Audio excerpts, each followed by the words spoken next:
Welcome back on this Saturday right here on the Highland Sports Network. This is Stow-Munroe bringing you all the action for today's pregame show. That's right, this is a pregame show. Of course, yesterday we played football. We were on the road against Stow, so I was not there at the game because, of course, the pandemic and, of course, that fans are not allowed typically unless if they are family members and due to very limited crowd. So that's what happened. But anyways, the game still went on. It was the Highland Hornets against the Stow-Munroe Falls Bulldogs on the road against Stow. And luckily Stow was able to live stream that game on their YouTube channel. So just like what I did last week with our live stream, I screen recorded the action from Stow's YouTube channel and screen recorded the highlights and turned it into one video right here. Of course, this week it's not going to be a 14-minute highlight reel. I have it down to 6 minutes, I believe, but still a lot of stuff to talk about. It was still an action-packed game nonetheless, despite the highlights not coming as much as they did against the Purple Bears. But don't worry, it's coming right here. Highland Stow. We'll see what happened. So here we go in the second quarter. Couldn't find any highlights in the first, but there's a sack on the right side. Owen Bainbridge went down. This is early on the second quarter. Scoreless game, by the way. And Bainbridge went down to 2. Here they go later on. Handoff Xavier Preston up the middle. And Xavier Preston's going to find his way up to the 37. First down. The ground game was there for the Bulldogs all day long. That's right. It was there all day long. Here they go at the 49. It's going to be a quarterback keeper by Owen Bainbridge. And Bainbridge is going to go flying. A 9-yard run right there, but he just went airborne. That's something you don't see too often. And here we go. Next play. Bainbridge loads up, fires a deep pass. This is going to be caught all the way up to the 25-yard line for a first down. Jack Costa caught the ball right there. And now the Stow-Munroe Falls Bulldogs are threatening. Here's a pass, loads up, fires into the end zone. That's Dalen Stovall who catches it. Touchdown Bulldogs, and they find themselves on the board about third of the way through the second quarter. So they would later on go for 2 because that's what the Bulldogs do, and it worked, and the score became 8-0. Here's Aaron Phillips looking throw. You know he's going to have a lot of highlights. His pass to Luke Stewart's going to be caught. First down up to the 49. Aaron Phillips is a really great quarterback out there, and I think anyone who has watched Highland action this season knows that. And here's another play that happens right here. Watch Aaron. He's going to gun this one all the way to Max Coleman. Max Coleman's going to make the catch, and Max Coleman gets up to the 1-yard line. How about that? Here we go. 2 plays later. They're in Wildcat set. Look, Aaron's all the way on the right of your screen. Luke Stiles is going to get the snap. That's right, the running back. And Luke's going to score. He gets the touchdown. We will not go for 2. We will not try to tie it up. It would rather be PAT, which made the score 8-7. So here's Bainbridge to the air. And Bainbridge has a lot of time. Fires up the middle. And the pass is picked off. How about this? Running up the middle, this is Luke Stewart on the INT. He stays up by his feet, goes down at the 44-yard line. What a great job there by Luke Stewart to kill a drive. He's been the man. And now here's a handoff up the middle, and on fourth down, 2, he gets stuffed, not getting the first down. This is, by the way, the third quarter now.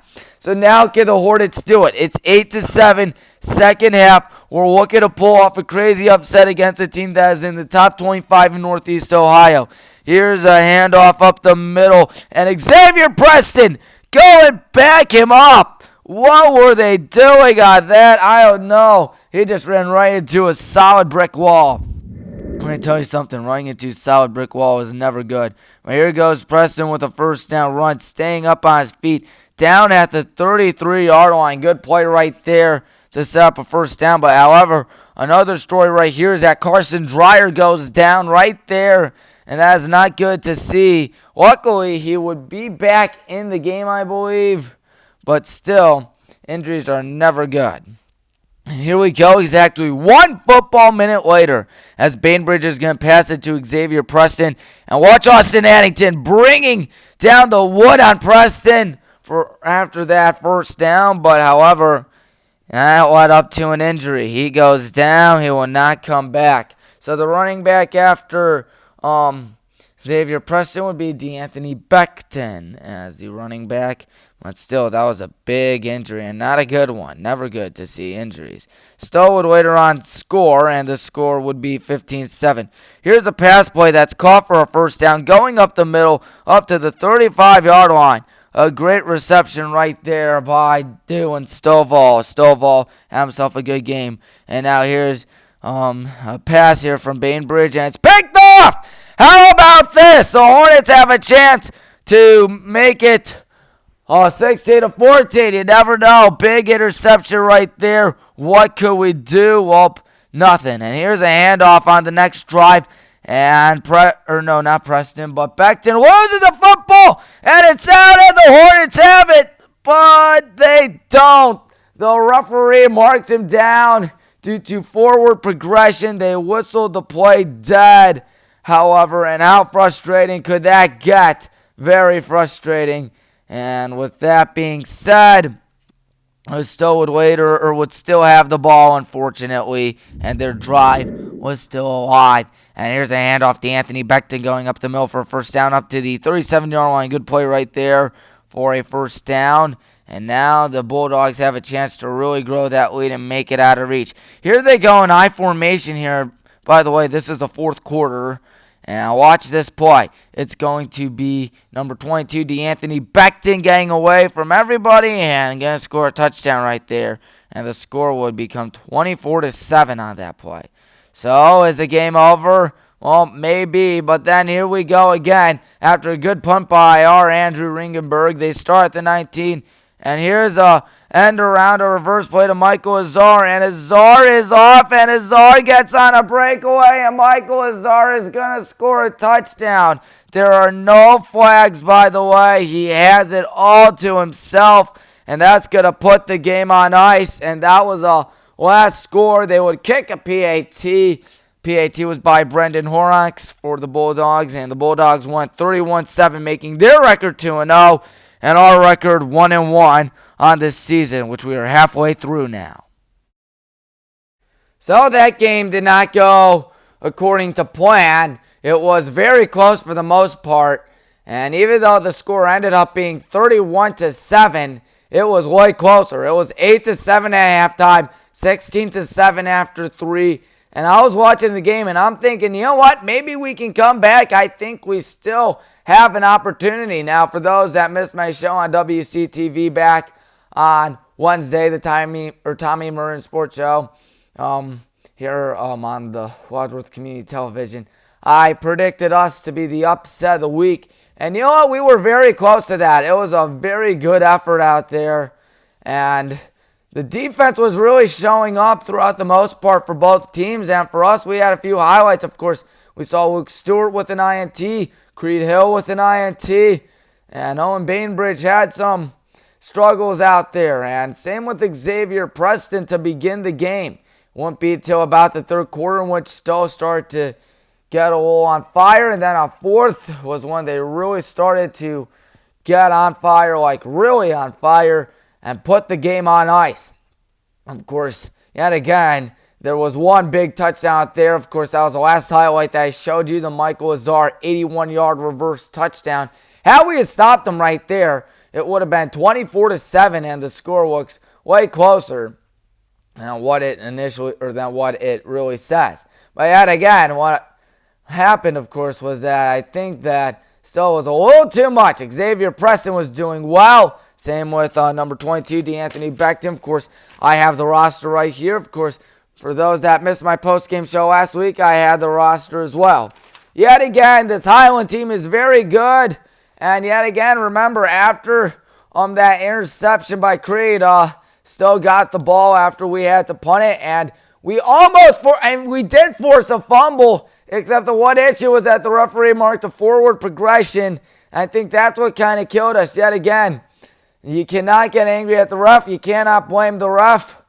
They all did great jobs out there. However, the fact that they didn't force a fumble until it was too late, that was the issue right there.